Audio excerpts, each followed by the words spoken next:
Double trouble. Already facing charges, the grandson of Cleveland's mayor is arrested again following a high-speed police chase.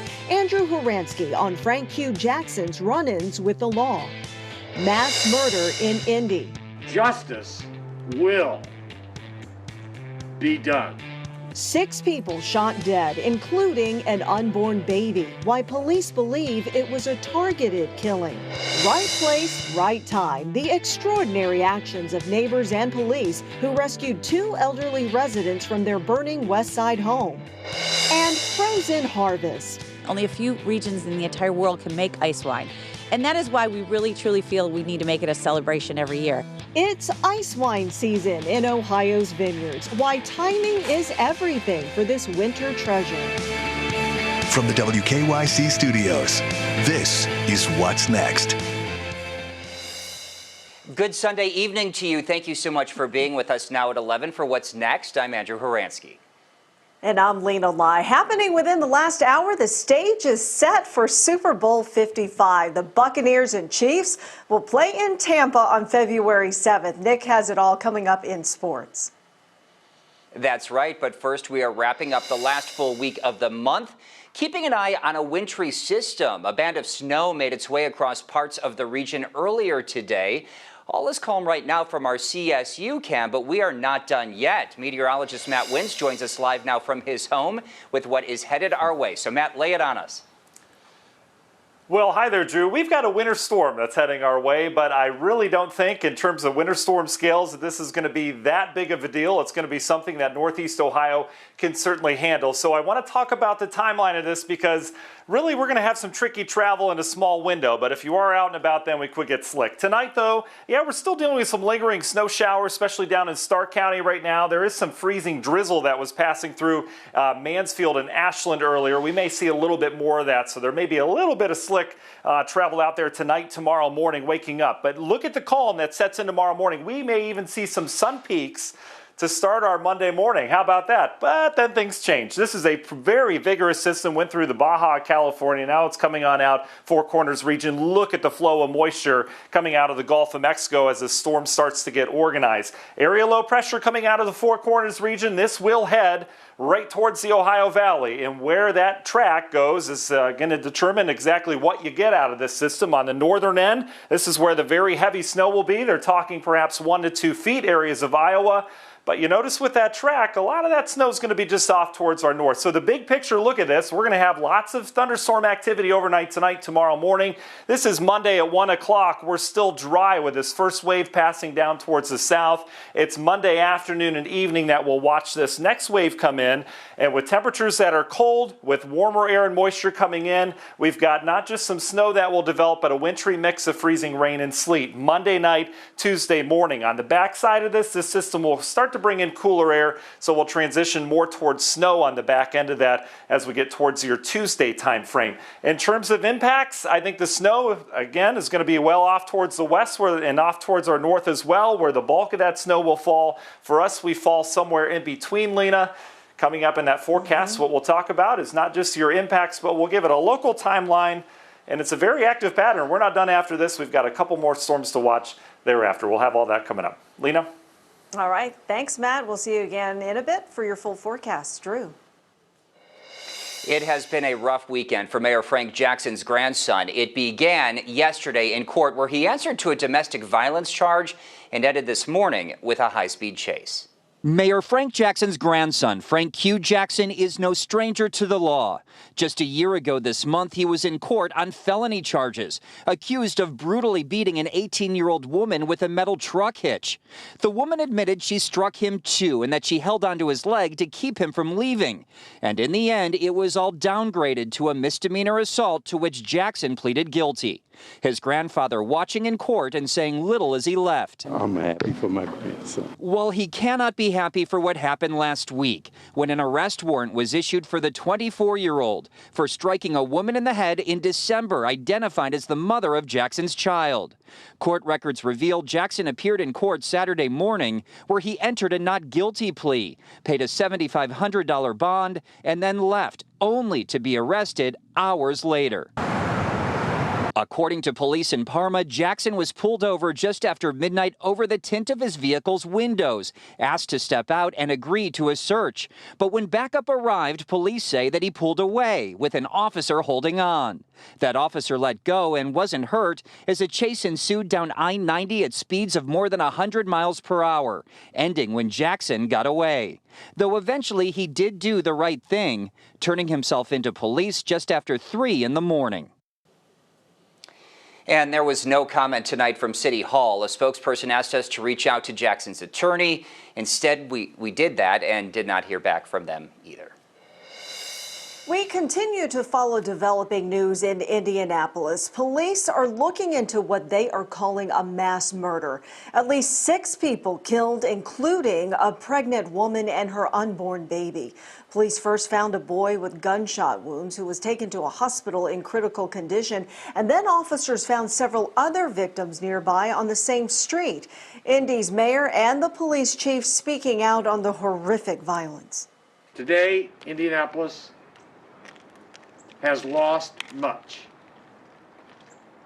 including an unborn life. Justice will be done. Based on the evidence that's been gathered so far, was a mass murder. More than that, we believe it was not random. There are no right words to say at this time. Police are working to find suspects tonight, but still no word on how all of this began. We'll bring you any new updates as we get them. This week, Toledo will say goodbye to a fallen police officer. 24-year-old Officer Brandon Stalker died in the line of duty last Monday following a standoff with a suspect. He will be laid to rest Tuesday following a funeral and memorial service, which is open to family, friends, and law enforcement only. Officer Stalker leaves behind a fiancé and 2 children, a 7-year-old daughter and a baby boy. Now let's get you caught up on the latest coronavirus headlines here in Ohio. Today, the state health department is reporting 4,481 new cases of COVID-19. That is below the 21-day average of 6,800. 31 more patients passed away over the past 24 hours from COVID, but that number is significantly lower than the average of 78. And it is to be another big week across Ohio in the fight against COVID. Starting tomorrow, the next group of people will be eligible to get vaccinated. This is for those in the Phase 1B category, which includes Ohioans who are 75 and older and those with severe congenital, developmental, and early onset medical disorders. This whole group was picked because of their risk of death if they got the COVID. High risk of death if they got the COVID. Then on February 1st, Ohioans 70 and older, along with employees of K through 12 schools that are planning to remain or return to in-person learning will be eligible. And on February 8th, those 65 and older should be able to get the vaccine. Meanwhile, an Akron bar is under fire tonight for violating the state's current health order.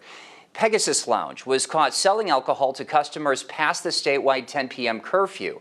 The bar received 1 citation for improper conduct, disorderly activity, after agents arrived and saw more than 20 people ignoring social distancing protocols and still consuming alcoholic beverages. 2 other bars in Ohio were also cited this weekend in Zanesville and in Marion. Lena? This week marks President Joe Biden's first full week in office, and it comes with the challenge of getting more vaccinations to Americans.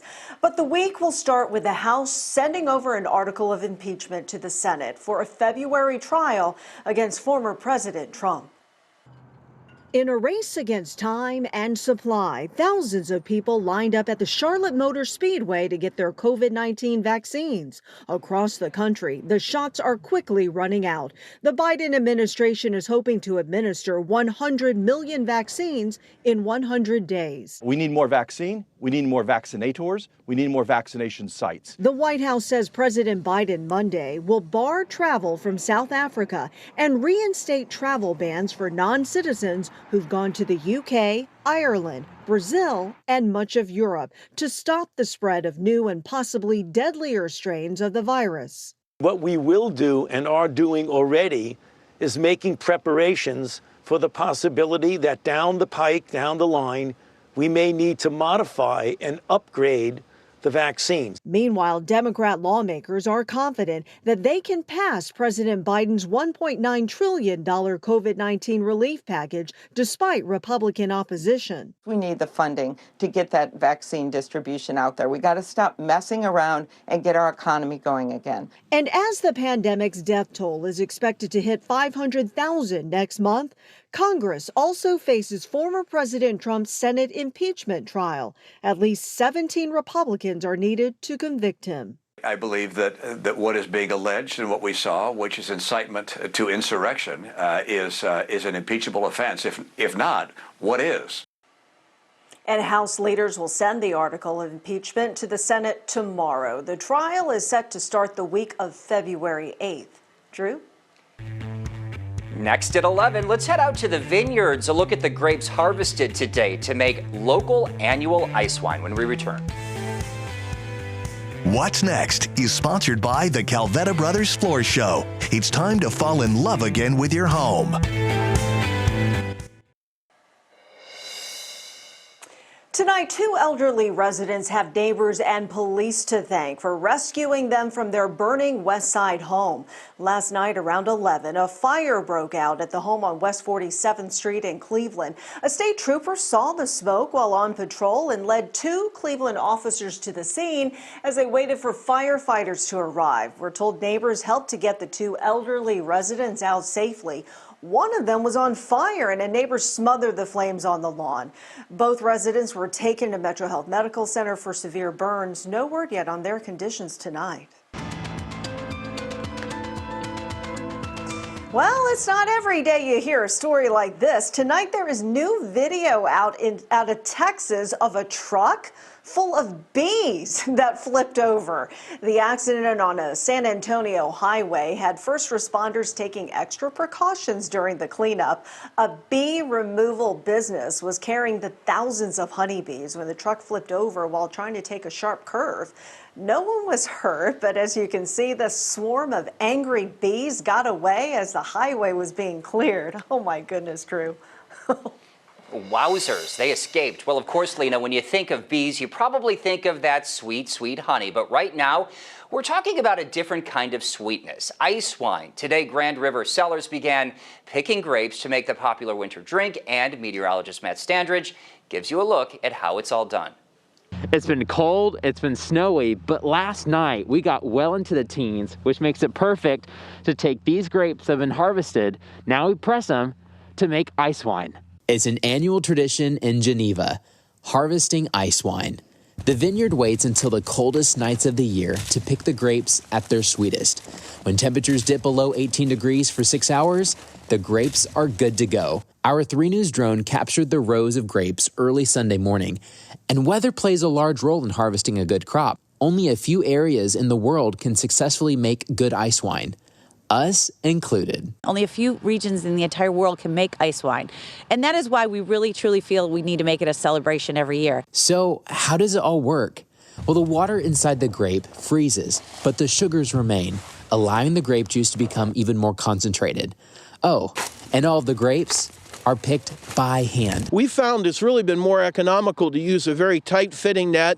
It eliminates a lot of the losses to the birds and grapes and berries falling. Same time, it does require we pick them by hand. After the pickings, pressing starts while the grapes are still frozen, giving the wine a sweeter taste. It's a process worth waiting for to get a unique flavor, built for the end of the meal, since it's pretty much a dessert. For 3 News, I'm meteorologist Matt Standridge. Cheers. Well, that is certainly pretty cool, but it sounds like we may have the kind of forecast where the wine may be best enjoyed indoors, if I hear you right, Matt. So cold. Yeah. Yeah, absolutely, Drew. You know, we're really settled into this January-like pattern, but wine is always good indoors. You know, we don't need weather for that for sure.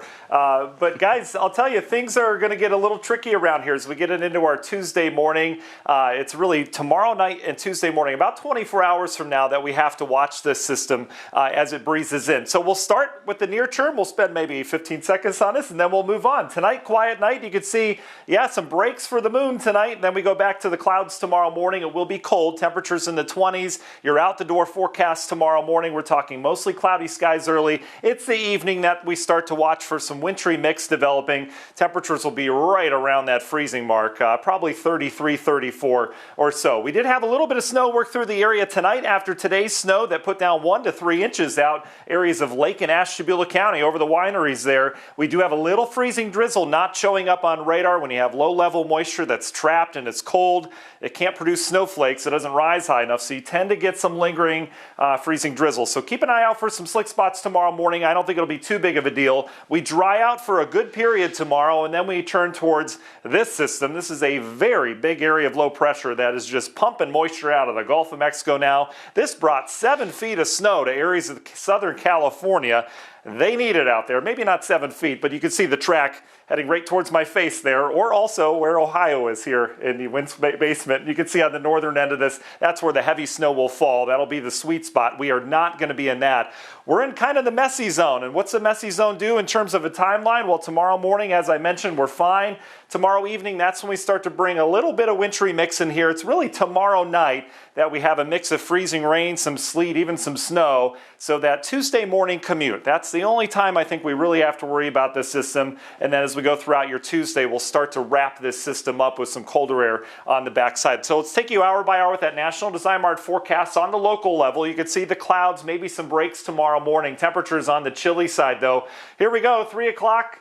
Nothing doing. Earlier, the models did have a wave of precip coming across our southern tier counties. It has now taken that down to the south. So that keeps us quiet pretty much all day tomorrow. It's going to be a pretty uneventful day. It's tomorrow evening that we'll start to bring in some of that moisture, and that will arrive kind of spotty. It doesn't look to be a solid block of rain, but we're talking a mix of some rain down to the south, sleet, freezing rain in areas in pink, and even some snow in the northern end of that. That will transition north. We get the warmer air from the system in here on Tuesday, so we'll likely go to just some spotty showers, perhaps some mix up towards the lakeshore. A pretty quiet Tuesday after that potentially slick start, and then Tuesday evening, that's when we bring the colder air back in. That will likely kick up some snow. We could see maybe an inch or two out of that along the lakeshore. Other than that, it's going to be a pretty ho-hum Tuesday evening, all things considered, right? Keeping it real here at 3.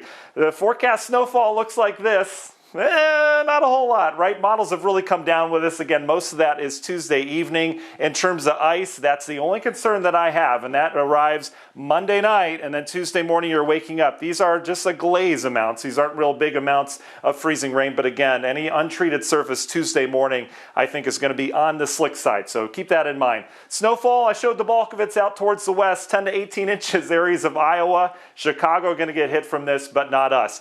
Let's look forward, though, briefly. As we go through time, there's going to be another wave behind this. This is storm season, folks. We start to tap into that Gulf of Mexico. We'll have to keep an eye on this. This is a Tuesday, Wednesday system that looks to slide just down to our south. Any change in track, we could have some snow around here Wednesday afternoon, Wednesday evening. We dry out after that with a little lake snow, and look at this. Next Sunday, a week from now, we could be dealing with some kind of other storm system. As of now, it looks like we'll start on the warm side, maybe some cold behind that. Why do I show that? Because we saw this system coming a week ago last Sunday. Kind of interesting there. All right, let's take you through the 10-day Union Home Mortgage forecast. There's your wintry mix over the next 2 days, kind of on and off. I think most of your Monday's quiet. Here's some snowfall chances as we go into Thursday, Friday. Those will be light. And then on into the weekend, there's our next storm with some rain and snow. And we go back to the snowy side of things on Monday, Tuesday, Wednesday. So certainly going to keep us on our toes around here. We'll be back with more after the break. This sports report is sponsored by the people-pleasing people at Serra Auto Park in Akron. Great to have you back. The Super Bowl is set. We'll hear from Tom Brady in a minute here. But first, Cavaliers back in action tonight. The Wine and Gold hitting the road to take on the Celtics in Boston. I'll tell you what, the Cavaliers have been fun to watch so far early on in the young season. And how weird is this? Former Cavs big man Tristan Thompson now with the Celtics. Early on, Double T takes it down the lane, floats it up and in. Boston on top 13-5. And I'm just going to be honest with you. This was an ugly night tonight. I mean, Cedi Osman, the 3-ball here, makes a 20-point deficit, a 17-point deficit. But yeah, just that kind of evening in Beantown. An easy lay-in for Jaylen Brown here makes it 81-56. Brown had 33 on the night. The Celtics crush Cleveland 141-103. Better shake that off with the Lakers coming to town tomorrow. And Coach J.B. Bickerstaff not too thrilled after the loss. I thought overall, as a team, we were very complacent. Overall, as a team, we played as if we had arrived somewhere, and like we didn't have anything to prove. This is a very good team we played tonight. Super Bowl 55 is set. Championship weekend in the NFL is in the books. Let's start with the NFC title game. Tom Brady and the Tampa Bay Buccaneers hitting the cold road in Green Bay to take on the Packers. And huge play here right before half. Tampa Bay up 14-10, but Brady goes up top to Scotty Miller, the former Bowling Green Falcon. Buccaneers go up 21-10. I felt like that was huge. Packers need a stop here to get the ball back to try to get a chance, but that is pass interference. The flag is thrown, and that is your ball game. The Buccaneers win 31-26. They'll play the Super Bowl at their home stadium in Tampa next week. Tom Brady going to his 10th, yes, his 10th Super Bowl. To go on the road and win another road playoff game is just a great achievement. And, now home Super Bowl for the first time in NFL history, I think puts a lot of cool things in perspective. Anytime you're the first time doing something, it's usually a pretty good thing.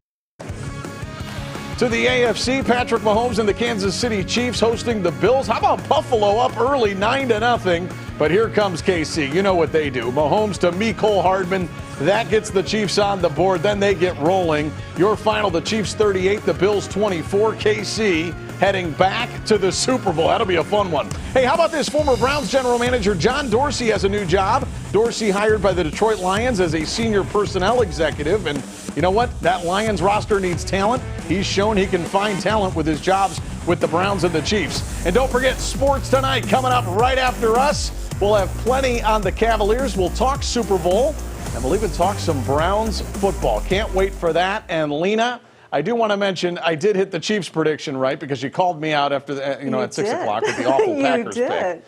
And I wanted to mention this. The Super Bowl is going to be down in Tampa, not Tampa Bay, right? You could fill us in there. Raymond James Stadium is in Tampa.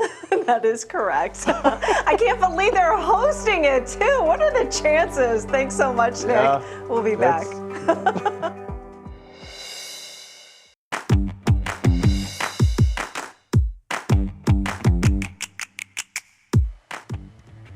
Thanks so much for spending time with us. Don't forget the latest news, weather, and sports updates on the 3 News app and at WKYC.com. Sports Tonight is next. Hope you have a great Monday. Good night.